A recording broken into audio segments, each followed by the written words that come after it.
이 새벽 우리에게 주신 하나님 말씀은 욥기 16장 18절에서 17장 16절까지입니다. 욥기 16장 18절에서 17장 16절까지입니다. 구약성경 777면에 있습니다. 우리 욥기 16장 18절부터 17장 16절까지 하나님의 말씀을 다 함께 받들어 읽겠습니다. 땅아 내 피를 가리지 말라. 나의 부르짖음이 쉴 자리를 잡지 못하게 하라. 지금 나의 증인이 하늘에 계시고 나의 중보자가 높은 데 계시니라. 나의 친구는 나를 조롱하고 내 눈은 하나님을 향하여 눈물을 흘리니 사람과 하나님 사이에와 인자와 그 이웃 사이에 중재하시기를 원하노니 수년이 지나면 나는 돌아오지 못할 길로 갈 것임이니라. 나의 기운이 쇠하였으며 나의 날이 다하였고 무덤이 나를 위하여 준비되었구나. 나를 조롱하는 자들이 나와 함께 있으므로 내 눈이 그들의 충동함을 항상 보는구나. 청하건대 나에게 담보물을 주소서. 나의 손을 잡아줄 자가 누구리이까. 주께서 그들의 마음을 가리어 깨닫지 못하게 하셨사오니 그들을 높이지 마소서. 보상을 얻으려고 친구를 비난하는 자는 그의 자손들의 눈이 멀게 되리라. 하나님이 나를 백성의 속담거리가 되게 하시니 그들이 내 얼굴에 침을 뱉는구나. 내 눈은 근심 때문에 어두워지고 나의 온 지체는 그림자 같구나. 정직한 자는 이로 말미암아 놀라고 죄 없는 자는 경건하지 못한 자 때문에 분을 내나니 그러므로 의인은 그 길을 꾸준히 가고 손이 깨끗한 자는 점점 힘을 얻느니라. 너희는 모두 다시 올지니라. 내가 너희 중에서 지혜자를 찾을 수 없느니라. 나의 날이 지나갔고 내 계획 내 마음의 소원이 다 끊어졌구나. 그들은 밤으로 낮을 삼고 빛 앞에서 어둠이 가깝다 하는구나. 내가 스올이 내 집이 되기를 희망하여 내 침상을 흑암에 펴놓음에 무덤에게 너는 내 아버지라 구더기에게 너는 내 어머니라 내 자매라 할지라도 나의 희망이 어디 있으며 나의 희망을 누가 보겠느냐. 우리가 흙 속에서 쉴 때에는 희망이 스올의 문으로 내려갈 뿐이니라. 아멘. 제가 신학을 하면서 비교적 꽤 오랫동안 고민이 많았던 것 같습니다. 혼란이 많이 있었던 것 같아요. 왜냐하면 너무 헷갈리는 거예요. 이 공부를 하면 할수록 딱 이것이 진실이다라고 말할 수 있는 것이 점점 더 없어진다라는 것을 많이 느꼈습니다. 그래서 저는 신학생들이 공부하다가 약간 이상한 신학에 빠지는 것이 조금 이해가 되기는 합니다. 사람이 새롭고 잘 알지 못하는 것일수록 이해하기 위해서 더 열심히 들여다보다가 깊이 빠지게 되는 그런 거죠. 그런데 시간이 지날수록 다른 사실도 알았습니다. 단지 그 새롭고 신비롭고 뭔가 있어 보여서가 아니라 사실은 그렇게 혼란스러운 이유는 기준이 없기 때문이라는 것을 알았습니다. 이 한 가지 기준이 명확하게 서면 그 기준을 중심으로 해서 유사점과 차이점을 알게 되고 또 이 내용은 이 기준과 얼마나 거리가 멀리 있나를 파악하면서 다양한 정보들을 수용할 수 있는 힘이 생기는 겁니다. 그래서 건강한 기준을 갖는 것이 매우 중요합니다. 처음부터 이단에 가서 신앙생활하는 사람들은 끝까지 이단으로 가요. 거기를 나오더라도. 왜냐하면 기준 자체가 이단이기 때문에 그렇습니다. 건강한 말씀을 받아들이기가 어려워요. 교회를. 말씀을 봐도 이게 뭔가 왜곡되어 있어요. 계속해서 그래요. 기본적으로 그 기준이 문제인 거죠. 그런 건강한 기준을 가져야 그런 이상한 것도 차이점을 알게 되고 수용할 수 있는 것과 수용할 수 없는 것을 걸러낼 수 있는 능력이 생깁니다. 그러니까 욥기는 이 규범적 신앙, 지금 이제 욥기의 규범적 지혜, 그 스탠다드한 신앙이 틀렸다고 말하는 것이 아닙니다. 규범적 신앙을 비판하긴 하지만 욥도 규범적 신앙을 알고 있고 규범적 신앙 안에 살았기 때문에, 그러니까 스탠다드한 표준적인 신앙 안에 살았기 때문에 거기에 흠이 없이 살려고 노력했던 겁니다. 그런데 욥이 언제 이것을 이게 전부가 아니구나를 깨닫습니까? 자기의 삶에 고통이 오고 나니까 깨달은 거예요. 바로 규범적 신앙에 예외가 있다라는 것을 알게 되는 거죠. 그러면서 욥의 지혜가 이제 반성적 신앙으로 이렇게 한 번 더 생각해 보는 신앙으로 더 확장되기 시작한 겁니다. 우리 말에도 예외 없는 규칙이 없다라는 말이 있습니다. 이 말은 예외가 없을 수 없다는 뜻도 있지만 정확한 규칙이 있기 때문에 예외라는 것을 인정할 수 있다라는 것도 해석이 가능한 말입니다. 그러니까 다시 말하면 규범적 신앙 때문에 이 반성적 신앙이 존재할 수 있다라는 겁니다. 그러니까 우리가 조금 더 깊이 생각하고 한 번 더 되돌아보고 이렇게 할 수 있는 이유는 우리가 명확한 기준, 신앙의 기준이 있기 때문이라는 거죠. 그러니까 사랑과 용서가 좋고 선한 것이지만 항상 사랑과 용서가 옳은 것만은 아닙니다. 때로는 엄격하게 끊고 단절해야 할 때도 그렇습니다. 사기꾼을 계속 사랑하면 어떻게 됩니까? 이단을 계속 용납하면 어떻게 됩니까? 삶이 망가지고 어려워집니다. 공동체가 깨집니다.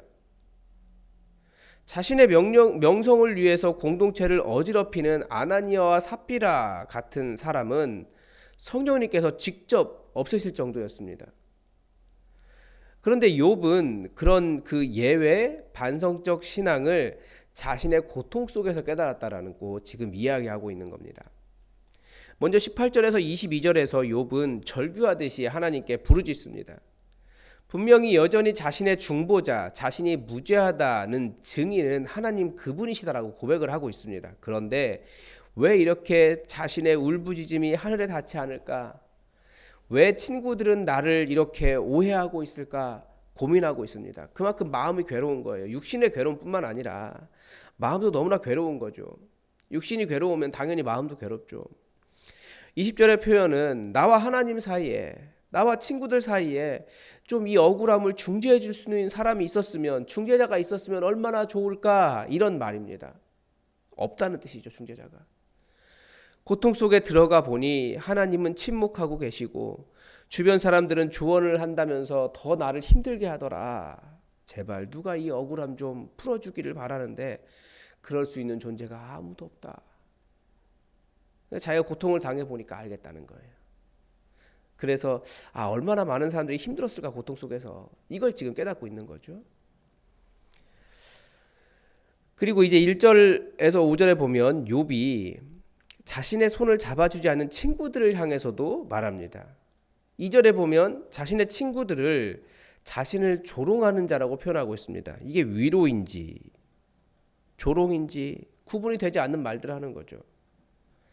3절의 의미는 사실은 정확하지는 않지만 이 세상에서 자신의 손을 잡아줄 사람은 아무도 없기 때문에 하나님만이 제 손을 잡아주실 수 있습니다 라고 하나님께 제발 좀 도와주십시오. 친구들이 전혀 위로가 안 됩니다. 제 손 좀 잡아주십시오 라고 부르짖고 있는 겁니다. 사람의 위로가 다 오히려 조롱과 같다라고 말하죠. 다들 깨닫지 못하고 보상을 얻으려고 친구를 비난하는 사람들 뿐이다라고 말하고 있습니다.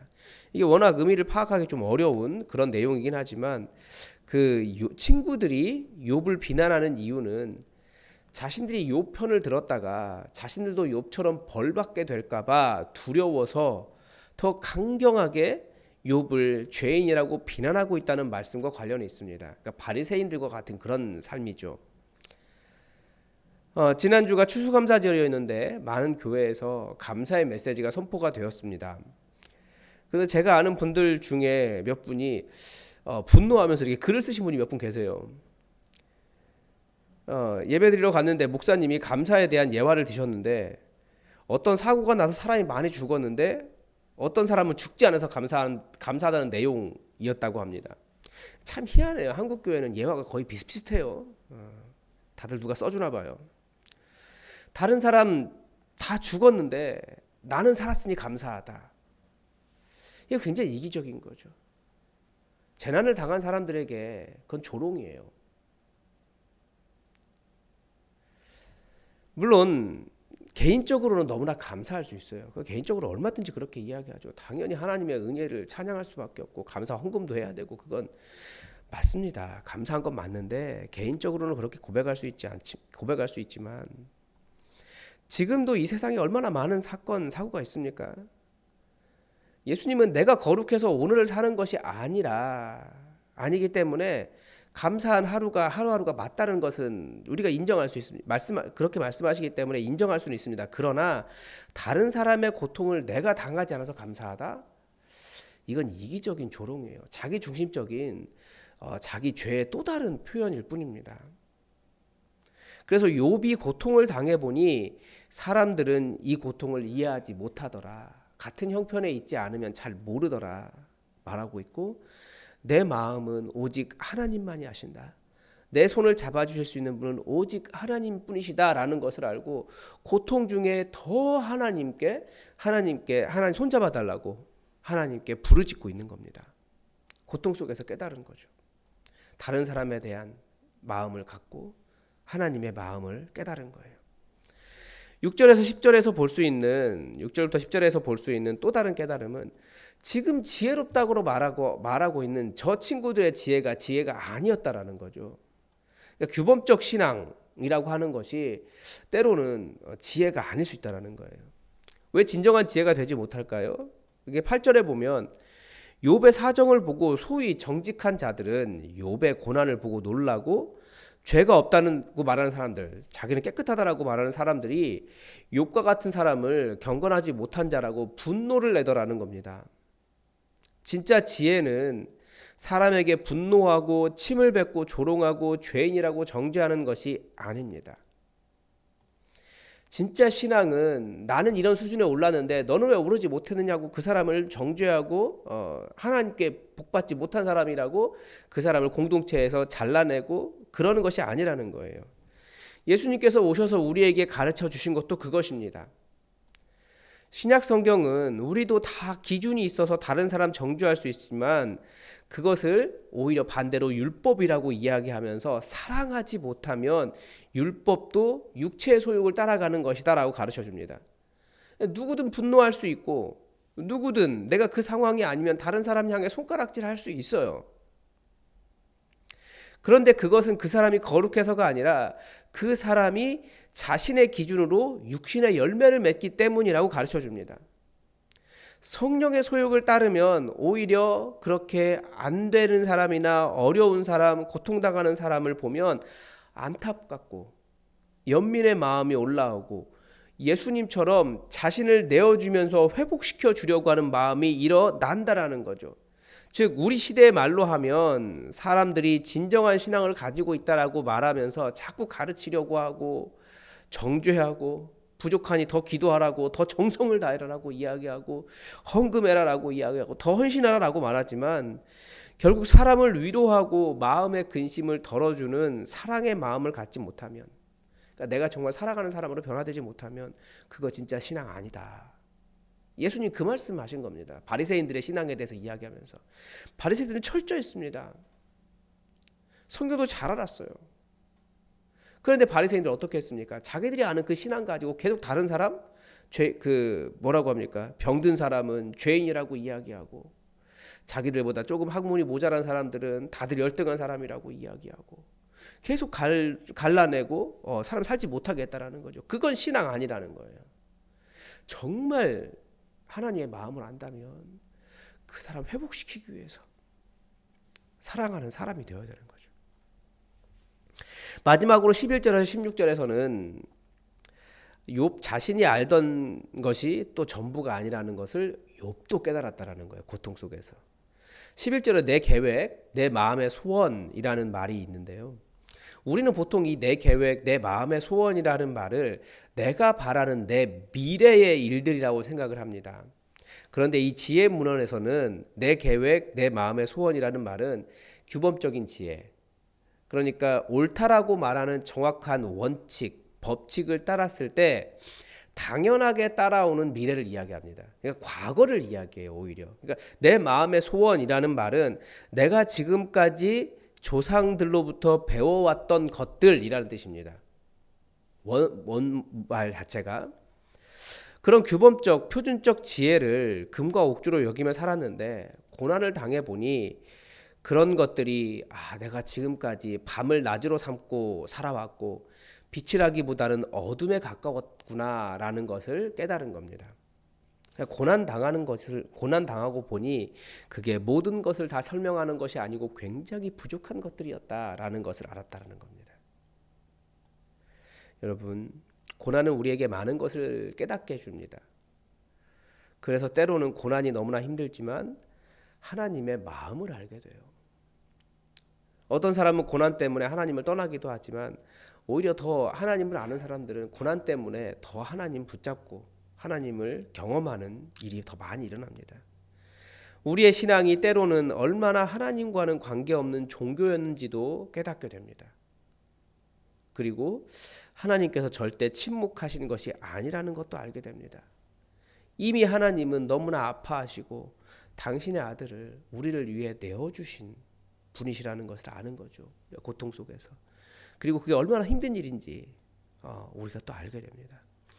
여러분, 고난 가운데 있으신 분들도 계시고 그렇지 않은 분들도 계시지만 우리가 하나님의 마음을 놓치지 않았으면 좋겠습니다. 하나님은 우리 주변에 고난 당하는 자가 그들의 죄 때문에 고난 당하는 것이 아니다라는 것도 말씀하시고, 또 아무리 어려움이 있어도 결국 우리 손을 잡아주실 수 있는 분은 하나님이시기 때문에 하나님께 부르짖을 것을 요청하고 있고, 또 규범적이라고 하는 것 반드시 필요하고 좋은 것이지만 그것을 뛰어넘는 사랑이 우리에게 있어야 함을 또 우리에게 가르쳐 줍니다. 기억하시고 여러분 규범적인 신앙을 뛰어넘는 사랑이 많은 그런 신앙으로 더 나아가시기 바랍니다. 오늘도 주기도문으로 하나님의 뜻이 우리에게 이루어지기를 함께 기도하겠습니다. 하늘에 계신 우리 아버지, 아버지의 이름을 거룩하게 하시며 아버지의 나라가 오게 하시며 아버지의 뜻이 하늘에서와 같이 땅에서도 이루어지게 하소서. 오늘 우리에게 일용할 양식을 주시고 우리가 우리에게 잘못한 사람을 용서하여 준 것 같이 우리 죄를 용서하여 주시고 우리를 시험에 빠지지 않게 하시고 악에서 구하소서. 나라와 권능과 영광이 영원히 아버지의 것입니다. 아멘. 여러분, 오늘 수요 기도회가 있는데 수요 기도회에 많은 성도들이 함께 와서 함께 기도하고 찬양하고 기도를 배워가고 하나님의 은혜를 기억하는 그런 소망 가득한 시간 될 수 있도록 수요 기도회를 위해서 기도해 주십시오. 또 오늘 이 모양 저 모양 열심히 살아가는 우리 성도들을 하나님께 지켜주시도록 기도해 주십시오. 환우들을 위해서도 기도해 주시고 또 미래를 위해서 시험을 준비하는 우리 자녀들을 위해서도 함께 기도해 주십시오. 또 이 나라와 전 세계가 하나님의 평강을 알 수 있도록 함께 기도해 주시기 바랍니다. 다 함께 기도하겠습니다.